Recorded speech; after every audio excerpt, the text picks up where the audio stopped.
ФБО менен иштесе жакшыбы же ФБС менен иштесе жакшыбы деген бир суроо калтырган. Суроого рахмат. Достор, караңыздар. Именно ФБС боюнча бир эскертүү бар. Буюрса, ушул келе жаткан жума күнү 30 сентябрда биз деген Бишкекте болбогон биздин катталуучуларыбызга ФБС боюнча онлайн мастер-класс өтөбүз. Ал эми келе жаткан 7 күн, воскресенье күнү 2 октябрь болуп калат. Wildberries боюнча, өзгөчө ФБС боюнча офлайн мастер-класс өтөбүз. Эгерде офлайнга катышам, жүз келип таанышам, силер менен таанышкым келет, же болбосо менин Wildberries боюнча ар кандай суроолорум бар эле дегендер, воскресенье күнү Исанова 134 дарегине келип, ушул жактан өзүңүздөр каалаган суроолорду берип, өзүңүздөрдү түйшөлткөн бардык суроолорго жооп алып, Wildberries меники же меники эмес деген суроого жооп тапсаңыздар болот. Эгерде мастер-класска катышам дегендер бар болсо, директке кайрылсаңыздар, ошол жакта биздин менеджерлер бар. Менеджерлер сиздер каалаган бардык суроолорго жооп берет, достор. Эми ФБС не, ФБО не? Бул экөөнүн ортосундагы айырманы кыскача түшүндүрүш керек болсо, мындай, достор. Деги эле бул нерсени түшүнүш үчүн, достор, Wildberries'тин иштөө этаптарын карап көрүшүбүз керек да. Айтайын дегеним мындай, мына. Кандай этаптар менен Wildberries'те товар сатылат? Акчанын обороту кандай болот деген суроого келе турган болсок, достор, баштап бизде деген товар болот.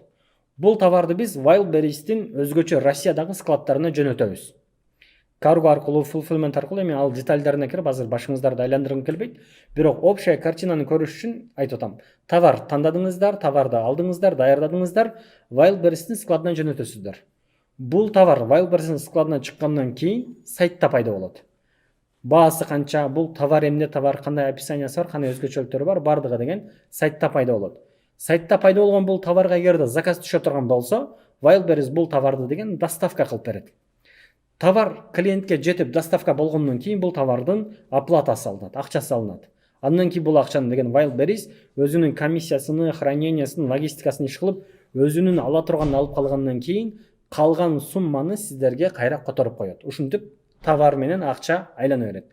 Бул жалпы жомундан ФБО деген система, достор. Wildberries'теги эң классический, эң көп колдонулган система ушул.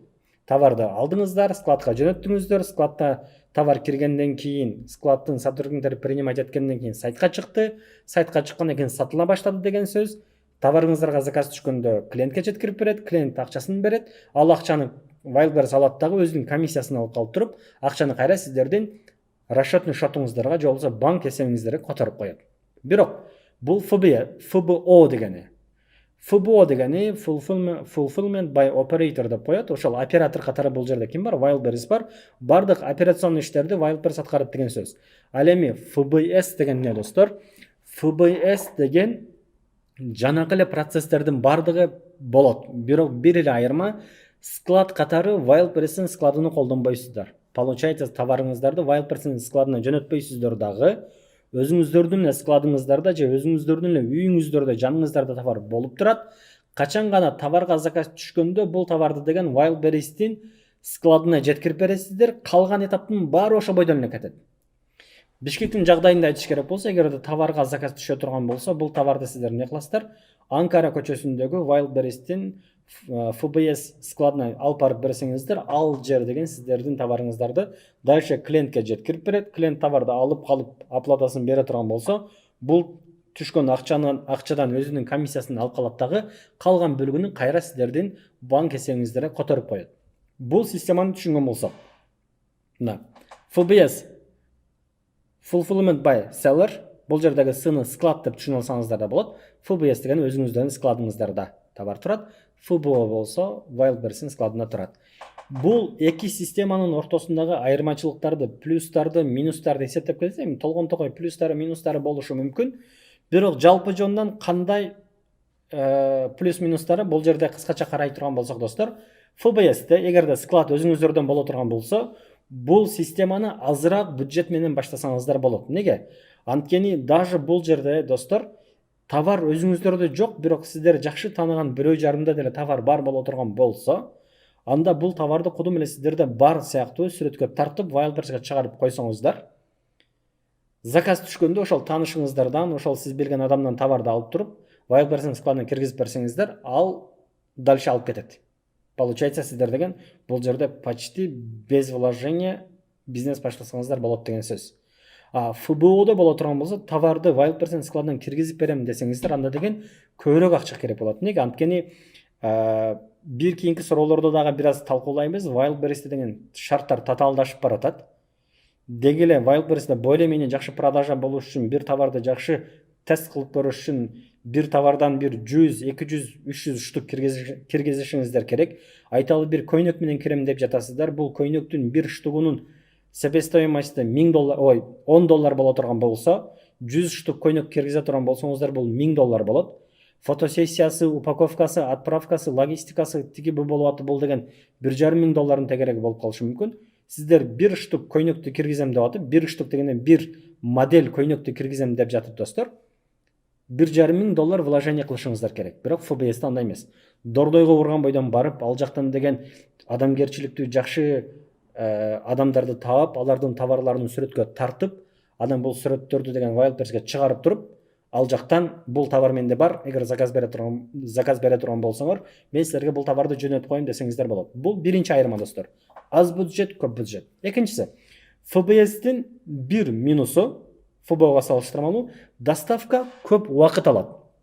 Эгерде өзүңүздөр деле бир сатуучу катары, покупатель катары Wildberries'in сайтына кирип, любой эле бир товардын ичине киргениңиздерде оң ылдый жагында доставка деп туруп, доставка в течение деп туруп канча күн айтып турат. Мисалы 5 күн, 10 күн, 15 күн, же болбосо доставка до деп туруп бир датаны айтып турган болот. Бүгүн 28 сентябрь болсо, доставка до 30 сентября деп турат. Значит, муну 2 күн ичинде жеткирип берет деген сөз.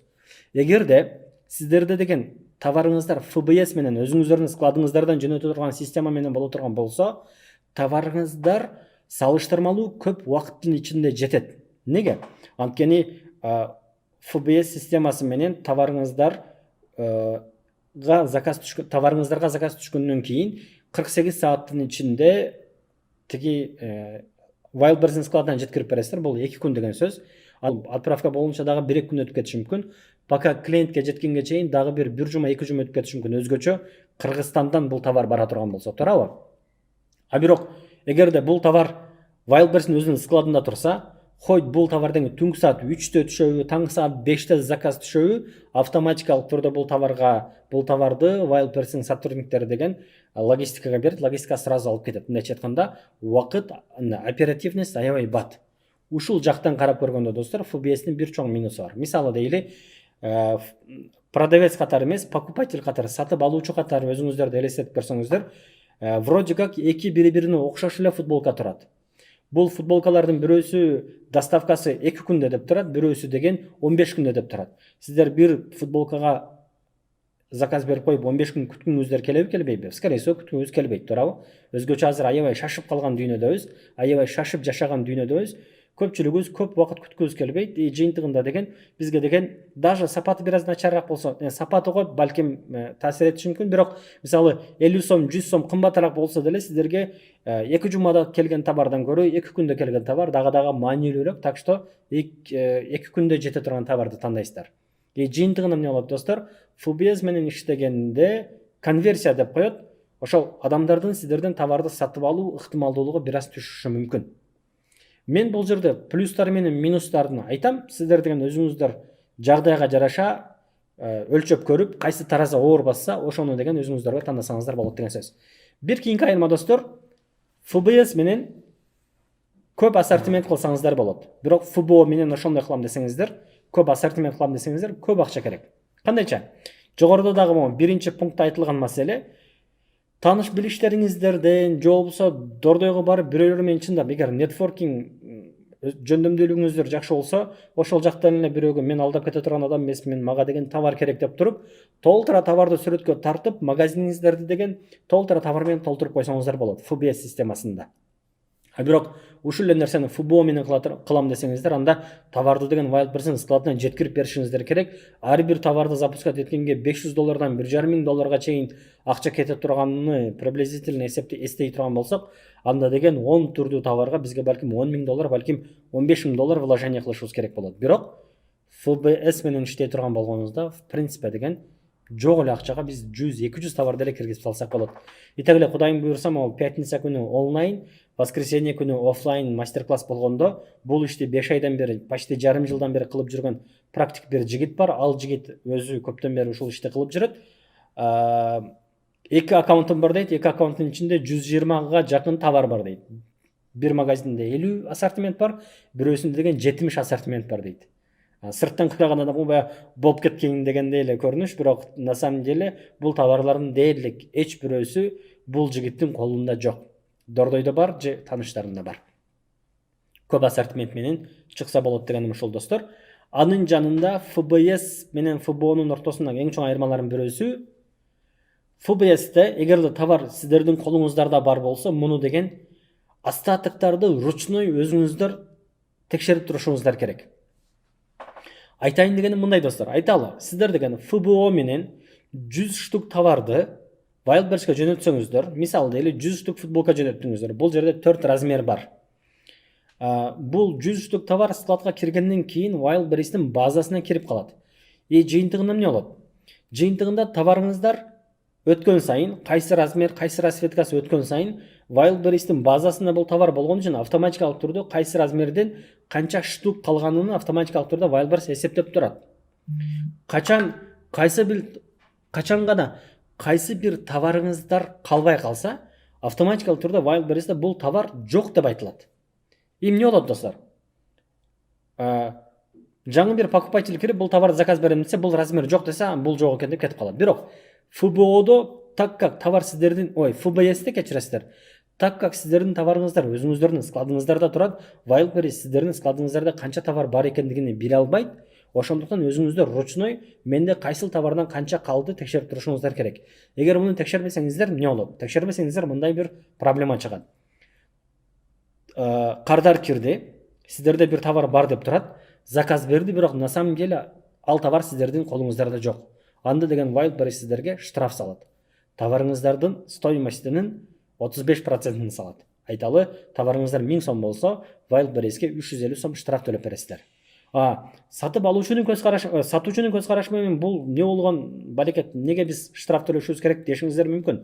Бирок мен Wildberries'ти аябай жакшы түшүнөм, и туура эле кылат, анткени андай болбосо мен мисалы сатып алуучу болсом, Wildberries'ке кирем, ар бир эле товарга алайын десем эле нет в наличии дей берсе, нет в наличии дей берсе, же болбосо мен заказ берип койгом, товар деген 1 айдан кийин, 2 айдан кийин деле келбейт. Жыйынтыгында ал товар деген сатуучунун колунда калбай калган болсо, бул сатып алуучу катары мага деген аябай неприятный болмок да, мага жагымсыз болот да.